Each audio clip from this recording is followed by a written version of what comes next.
Hey guys, this is the 17JG Black Label Edition Wolf Pup Orientation video. So as you come into the trailer, you'll see your keys will be hanging on one of the hooks right here as you walk in. One thing to note down below here, this is the battery on-off disconnect. So you shouldn't have to touch that. It should just remain in the on position. That would be the on position. So you shouldn't have to do anything with that there. Up as you come into your left, this is your main control panel. So this is the area you're going to want to check for your water levels, your battery levels, your water pump, water heater, and so forth. So they're just push to test. So you would just push. So that's battery, push and hold. That gives you your battery level reading. Fresh water tank, black is your toilet tank, gray is your sink and your shower. Water pump, this is needed. If you're not at a hookup site, you're going to need that to have water coming out of the sink and the shower and the toilet and everything. So if it's not on, just turn it on. If you're at a full hookup site where you're connected to a hose, you can just leave that in the off position. The water heater, if you want hot water, you're going to need to go ahead and turn that switch on, and it'll either go off of propane or electric depending on if you're hooked up somewhere. Awning lights will be your outside lights. Convenience light is going to be a little outside porch light. All of the other lights in here, as we go through it, you'll see them on the ceiling here, and they're all push button. So you'll push them in the center to turn them on and off. The last two switches up here, the slide in and out, you wouldn't have to do anything with that. It'll be open for you and you don't need to close it. The awning, extend and retract. So it's an electric awning. Just if you're away from camp or in the evening, make sure it's in, or obviously if it gets windy, make sure to bring it in as well so that it doesn't get damaged. Okay, then as you come into the rest of the pup here, you got the kitchen sink, just like a regular sink there. You got some removable handles there that you can pull off and put to the side. You have a dish soap dispenser that'll have some soap in it for you here.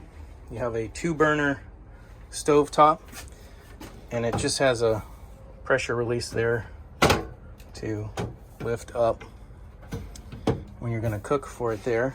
To turn it on, push this button in first, lights up. You'll turn a burner, push in and turn it. Once it gets to that level, you push in and then it'll spark and light for you. I have the propane off at the moment, but that you got to just make sure you push it in and it'll spark. If that didn't work, you can also use a lighter, which under the sink here is going to be some of your items. So you have your pots and pans, and then in this basket here you'll have some other assortments, and one of them being the lighter in there for you. This is a magnetic bar here too, so you can put knives and stuff up there and the other things on the hood. The microwave does require electricity, so you're going to want to make sure that you're either at an electrical hookup site or you have a generator plugged in. Any of the outlets as well, there's one outlet up here. This in order for the outlets to work, you're going to have to either be plugged into an electric hookup site or to a generator running at the time. And they're all GFI protected, so you can see that sticker there says GFI. Then as you come back here, you've got the 2 bunks. You've got the refrigerator, which has a driving latch here. So when you're at camp, you can just leave it open, but when you're driving, we go like that so the doors don't fly open. You have the settings up here for the temperature control. You would just push this button here and it'll change the cold settings. Now the fridge runs off of 12-volt battery, so you're gonna have to make sure not to drain the battery by putting it on too high if you're not at a hookup site. The bathroom, you have the toilet here. The flush valve is down here at your foot. Be conservative with the amount of toilet paper you use, but make sure you're using enough water to flush everything down.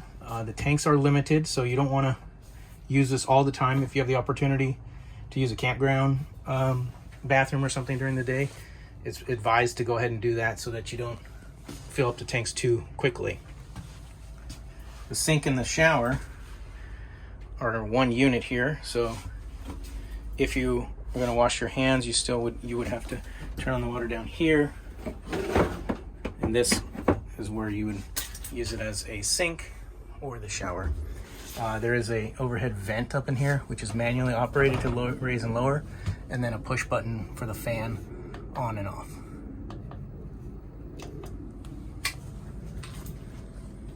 Okay, and as we come out of here by the fridge, this is your furnace thermostat. So this just controls the heat. Very simple, just switch it down to heat and then adjust the temperature setting that you would like the room to be at, and that runs off of propane.